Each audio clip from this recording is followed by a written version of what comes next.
사도신경으로 우리의 신앙을 고백하시겠습니다. 전능하사 천지를 만드신 하나님 아버지를 내가 믿사오며 그 외아들 우리 주 예수 그리스도를 믿사오니 이는 성령으로 잉태하사 동정녀 마리아에게 나시고 본디오 빌라도에게 고난을 받으사 십자가에 못 박혀 죽으시고 장사한 지 사흘 만에 죽은 자 가운데서 다시 살아나시며 하늘에 오르사 전능하신 하나님 우편에 앉아 계시다가 저리로서 산자와 죽은 자를 심판하러 오시리라. 성령을 믿사오며 거룩한 공회와 성도가 서로 교통하는 것과 죄를 사하여 주시는 것과 몸이 다시 사는 것과 영원히 사는 것을 믿사옵나이다. 아멘. 오늘 우리에게 주신 하나님 말씀은 열왕기하 8장 1절에서 6절까지 말씀입니다. 할렐루야. 하나님께서 오늘도 우리에게 귀한 하루, 거룩할 하루를 주셨습니다. 오늘도 우리의 삶 가운데에서 하나님을 만나시는 하루, 경험하시는 하루가 되어지시길 주님의 이름으로 축복드립니다. 우리가 하나님을 만나는 하루, 경험하는 하루가 되어질 때에 우리의 삶은 그 하나님 앞에서 자연스럽게 거룩한 하루가 될 것이라 확신합니다. 그렇기 때문에 오늘 이 시간부터 하나님을 만나시고 하나님을 경험하시는 이 하루의 시작이 되어지시길 주님의 이름으로 축복드립니다. 오늘은 기근과 회복이라는 제목으로 함께 말씀을 나누려고 합니다. 오늘 말씀해 보시면 1절에 엘리사가 이전에 아들을 다시 살려준 여인에게 이르되 라고 이야기합니다. 이 여인이 누구를 이야기할까요? 지난번에 우리가 살펴보았던 수넴 여인을 이야기하는 것을 우리는 기억할 수 있으실 것입니다. 기억이 안 나시면 열왕기하 4장 8절 이하의 말씀을 보시면 이 수넴 여인의 이야기가 소개되어지고 있습니다. 그 수넴 여인은 어떤 사람이었냐면 귀한 여인이라고 먼저 설명하고 있습니다. 귀한 여인이 무슨 의미를 합니까? 무엇을 의미합니까? 그것은 당시에 물질적으로 부족함이 없었던 사람이었다는 것을 의미하는 것을 우리는 보게 됩니다. 그리고 그 귀한 수넴 여인이 어떠한 일을 했냐면 엘리사가 예배하러 오는 1년에 한 번씩 오는 그 시간을 위하여서 그 수넴 여인의 집의 한 칸을 엘리사의 방으로 만들어서 엘리사가 사역하는 데에 불편하지 않도록 엘리사를 배려하고 하나님의 종을 사랑했던 여인이었습니다. 그리고 나서 엘리사가 그 수넴 여인에게 감사한 마음을 표현하기 위하여서 수넴 여인을 불렀는데 그 여인은 끝까지 하나님 앞에서 교만하지 아니하고 하나님의 사람을 또 하나님을 섬길 수 있다는 것 자체로 감사하며 딱히 다른 걸 요구하지 않았죠. 그럴 때에 하나님께서는 엘리사의 마음을 또 엘리사는 또 하나님의 마음을 감동하고 감동시키시고 또 감동하게 하셔서 그 여인에게 없었던 아들을 선물로 주게 됩니다. 그렇게 그 아들을 낳고 또 아들이 죽는 사건을 경험하면서 하나님을 끝까지 의지했던 그 여인은 그 아들이 다시 살아나는 것들을 또 경험하게 됩니다. 그렇게 하나님 은혜 가운데에 귀한 여인으로서의 삶을 계속해서 이어가고 있었겠지요. 그런데 그 삶을 이어가고 있는 과정 가운데에 오늘 또 엘리사가 그 여인을 만나는 장면을 보게 되는 것입니다. 그런데 오늘 이 엘리사와 이 여인의 만남은 조금 특별합니다. 그 특별한 이유가 무엇이냐 하면 엘리사가 이 여인에게 지금 가지고 있는 것들을 포기하고 정리하고 떠날 것을 요구하기 때문입니다. 이 여인에게 떠날 것을 요구하는 이유가 무엇이었냐면 앞으로 7년 동안 하나님께서 이 땅에 기근을 주실 거라는 것이었죠. 근데 오늘 말씀을 제가 곰곰이 묵상을 하면서 생각하게 되는 것이 무엇이냐면 기근이 시작된 것이 아니라는 것입니다. 지금 현재 이 여인의 삶은 부족한 것이 없었고, 그리고 지금 엘리사와 이 여인이 만나는 이 장면 가운데에서도 기근이 와 있는 상태가 아니었다라는 것이죠. 그런데 여인은 엘리사의 그 말씀을 듣고 모든 것들을 정리해서 블레셋 땅으로 떠나가는 것을 우리는 보게 됩니다. 참, 이 수넴 여인이라는 한 여성을 통하여서 하나님께서 많은 것들을 계속해서 생각하게 하시는 것 같습니다. 오늘 기근과 회복이라는 제목으로 말씀을 나누고 있지만 이 안에 있는 깊은 의미를 살펴보면 순종과 하나님의 예비하심이라고 제목을 바꿔 표현해도 좋을 것 같습니다. 이 여인이 아직 오지 않은 기근을 하나님의 사람이었던 엘리사의 이야기를 듣고 마치 온 것처럼 순종하고 나아갔을 때 이 여인은 7년이라는 기근을 피할 수 있는 은혜를 입었다라는 것을 우리는 알게 되는 것입니다. 사랑하는 성도 여러분, 하나님께서는 때로는 말도 안 되는 것을 말씀하시면서 우리에게 순종할 것을 요구하실 때가 있으십니다. 이 여인이 잃을 것이 없는 과부였다고 한다면 엘리사의 이 이야기에 순종하는 것이 조금은 더 쉽지 않았을까요? 왜냐하면 가진 것이 아무것도 없기 때문에 그냥 훌쩍 간단하게 정리하고 떠날 수 있으니까. 그런데 이 여인은 귀한 집 여인이었기 때문에 큰 집도 있었고 넓은 농사를 지을 수 있는 넓은 땅도 분명히 있었을 것입니다. 그리고 중요한 것은 현재 어찌 보면 부잣집이었기 때문에 기근이 온다 하더라도 2, 3년 정도는 먹을 게 있지 않았을까요? 2, 3년까지는 안 되더라도 1, 2년 정도는 먹을 게 있지 않았을까요? 그렇다고 한다면 엘리사의 그 이야기를 듣고 내 창고에 아직 1, 2년은 더 먹을 게 있으니까 정말 기근이 오면 그때 떠나겠습니다 라고도 이야기할 수 있지 않았을까요? 그런데 이 여인은 너무너무 놀랍고 신기하고 귀한 것은 무엇이냐면 자기 창고에 1년 정도는 더 버틸 수 있는 준비가 되어 있었을 것을 예상할 수 있음에도 불구하고 하나님의 사람 엘리사가 말씀하시니까 그 말을 하나님의 음성으로 듣고 그 즉시 남편과 함께 가지고 있는 것들을 정리해서 블레셋으로 바로 내려가는 것을 우리는 보게 되는 것입니다. 사랑하는 성도 여러분, 우리는 어떠한 모습으로 살아가고 계십니까? 저 여인의 모습을 보면서 과연 나도 이렇게 순종하는 삶을 살 수 있을까? 또 지금 살아가고 있을까? 순종하는 모습으로 이곳에서 하나님의 사명을 감당하고 있다고 하지만 속으로는 이 여인과 같이 온전히 순종하지 못하고 있는 제 모습들, 때로는 불평하고 원망하는 제 모습들이 있기 때문에 나는 과연 이 여인과 같이 순종하는 삶을 살고 있을까라는 생각들을 해보게 되었습니다. 이 여인은 블레셋으로 내려가면서 하나님을 원망하거나 하나님께 불평하는 삶을 살지 않았습니다. 블레셋에서의 삶이 매 순간 행복하지만은 않았을 것입니다. 저는 언젠가 이 말씀을 묵상을 하면서 제가 목회를 하는 과정 가운데에서 이 수넴 여인의 블레셋에서의 삶을 한번 집중적으로 한번 다룰 수 있는 시간을 하나님께 주시면 좋겠다라는 생각들을 하게 되었습니다.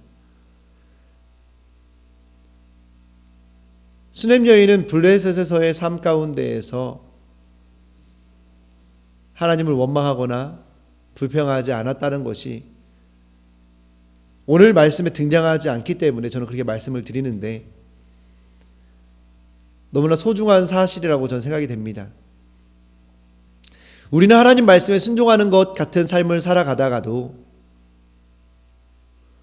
조금 불편한 일이 생기면 바로 하나님을 원망하거나 그 상황을 불평하고 마치 출애굽한 이스라엘 백성들이 매 상황마다 하나님께 원망하고 불평하는 것처럼 살아가고 있는 우리의 모습들이 있지는 않은지 우리가 오늘 이 수냄 여인의 모습을 보며 우리의 모습을 한번 돌아보시기를 주님의 이름으로 축복합니다. 하나님의 말씀에 순종함으로 기근 중에도 피할 길을 얻고 있습니까? 말씀을 무시한 채 내 생각대로 행하지는 않습니까? 과연 우리가 하나님 말씀에 얼마나 순종하고 계시는지 그리고 어떻게 순종하고 계시는지를 오늘 돌아보았으면 좋겠습니다. 두 번째로 4절에서 5절까지 말씀해 보시면 이제 게하시가 등장합니다.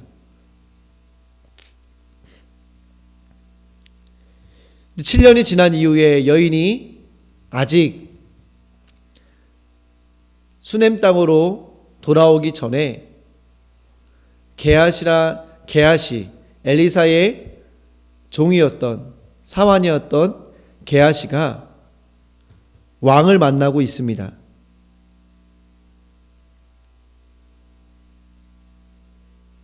왕에게 엘리사가 했던 사역들에 대해서 이야기하고 있습니다. 그런데 우연히 그 이야기를 하고 있는 과정 가운데에 우연히 수냄 여인이 왕에게 들어오게 되었습니다. 그래서 자기의 7년 전의 재산을 회복시켜 달라고 이야기하는 것입니다. 게하시는 그때 수냄 여인이 올지 몰랐을 것 같습니다. 그리고 수냄 여인도 자기가 자신의 재산을 회복시켜 주실 것을 왕에게 청원하러 갈 때에 게하시가 있을 거라고 생각하지 못했던 것 같습니다. 그렇기 때문에 게하시와 이 수냄 여인과 왕, 이 세 사람이 한 자리에 있게 되는 것은 각자에게는 우연이었습니다. 그런데 놀라운 것은 하나님의 입장에서 바라보았을 때에 과연 이게 우연이었을까요? 우리 그리스도인들 중에서도 우연이라는 말을 사용하는 사람들이 있는 것을 저는 보게 됩니다. 우연히.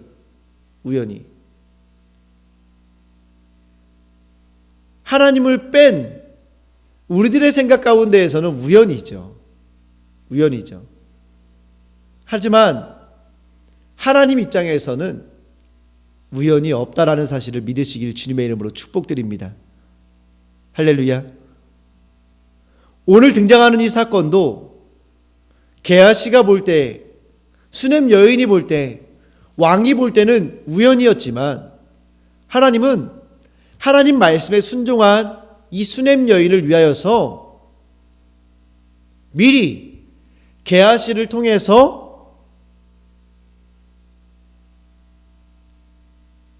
하나님의 일들을 이루어 가시고 계시는 것들을 우리는 보게 되는 것이죠. 이것을 우리는 뭐라고 표현할 수 있겠습니까? 제가 말씀드렸던 것처럼 순종과 예비하심의 은혜, 하나님의 예비하심이라고 우리는 보게 되는 것이죠.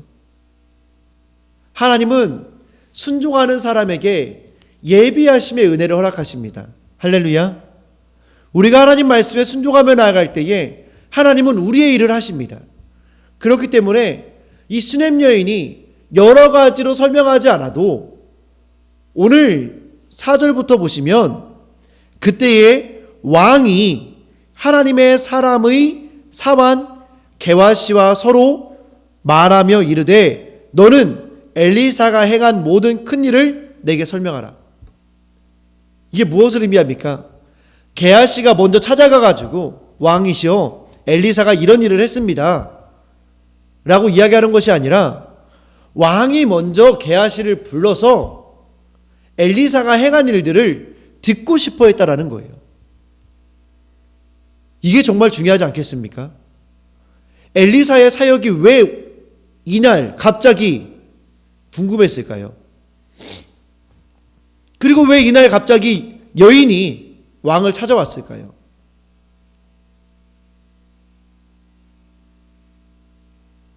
그렇기 때문에 이들에게는 우연입니다. 하지만 하나님은 예비하셨다는 것을 우리는 깨닫게 되는 것입니다. 왕이 엘리사의 사역을 궁금해했기 때문에 오늘 이 여인이 와서 왕과 만나는 이 사건은 일반적인 사건이 되지 아니하고 은혜의 사건이 될 수 있는 것입니다. 그리고 하나님께서는 말도 안 되는 하나님의 말씀에 순종한 이 수냄 여인을 위하여서 하나님의 은혜를 예비하시고 계신다는 것을 우리는 깨닫게 되는 것입니다. 힘든 상황 속에서 나를 위해 증언해 주는 지체가 있습니까? 그 사건으로 나를 도우시는 하나님의 신실하심을 경험하십니까? 하나님의 예비하심의 은혜를 경험하신 적이 있으십니까?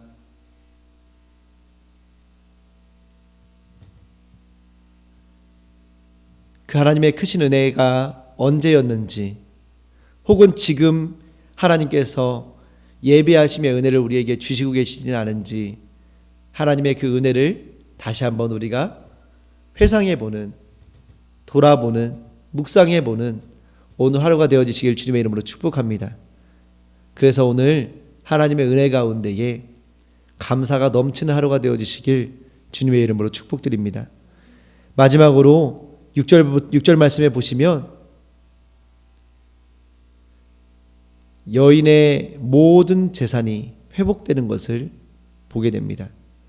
그리고 재산뿐만이 아니라 기근이었지만 7년 동안 그 땅에서 났던 소출을 계산해서 다 채워줄 것을 명령하는 왕의 명령을 우리는 보게 됩니다.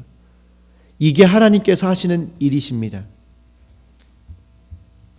하나님께 온전히 순종하는 자에게 하나님께서 하시는 사역이십니다.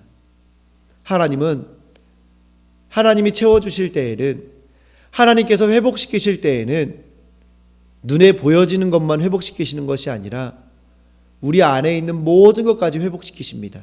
할렐루야. 그 하나님의 회복시키시는 은혜를 기대하시길 주님의 이름으로 축복합니다. 그런데 이 모든 것들에 대한 전제가 하나가 있죠. 그것이 무엇입니까? 기근이 오기 전에 너의 모든 것들을 정리하고 앞으로 올 기근에 대비하라고 하셨던 하나님 말씀에 순종하는 것입니다. 사랑하는 성도 여러분, 하나님 말씀에 순종하심으로 수냄 여인이 받은 이 은혜를 경험하시는 삶을 살아가시겠습니까? 아니면 순종하지 않으심으로 7년 동안의 기근을 받아내시겠습니까? 당연히 순종하기를 원하시죠. 오늘 이 아침, 또 오늘 하루 하나님께 온전히 순종하는 그리스도인이 되기를 원하여서 기도하며 나아가시는 성도님들 되시길 주님의 이름으로 축복합니다. 기도하시겠습니다. 하나님 감사합니다.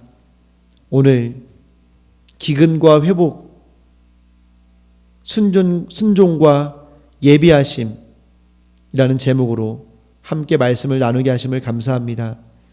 수냄 여인이 말도 안 되는 것에 순종했을 때 하나님께서 말도 안 되게 회복시키시는 것을 우리는 보게 됩니다. 주님, 우리는 죄인이다 보니 순종은 하지 않고 수냄 여인에게 회복시키신 것만 바라보며 나에게도 동일하게 그렇게 회복시켜 주실 것만 요구하는 우리의 모습을 하나님 불쌍히 여겨 주시옵소서. 우리가 죄인이기 때문에 그렇습니다. 하나님, 이제 우리가 이 죄인된 본성 앞에서 하나님의 수냄 여인에게 주신 그 은혜의 원리를 발견하여 원리를 이루어가는 삶을 사는 우리가 되게 하여 주시옵소서. 수냄 여인이 이 놀라운 복을 받을 수 있었던 것은 말도 안 되는 하나님의 말씀에 순종했기 때문이었습니다. 하나님, 우리의 삶이 하나님께서 주신 이 은혜에 집중해지는 삶이 아니라 원리에 집중되어진, 본질에 집중되어진 삶이 되게 하여 주시어서 하나님, 순종하는 삶 살게 하여 주시옵소서.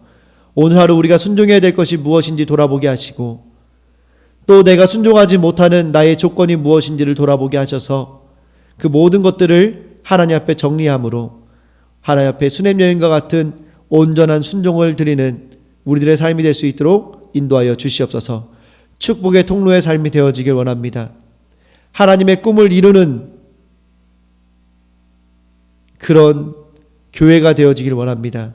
주님, 역사하여 주시옵소서. 함께 하실 하나님을 기대하며 예수님 이름으로 기도합니다. 아멘. 하늘에 계신 우리 아버지여, 이름이 거룩히 여김을 받으시오며 나라가 임하옵시며 뜻이 하늘에서 이루어진 것 같이 땅에서도 이루어지리라.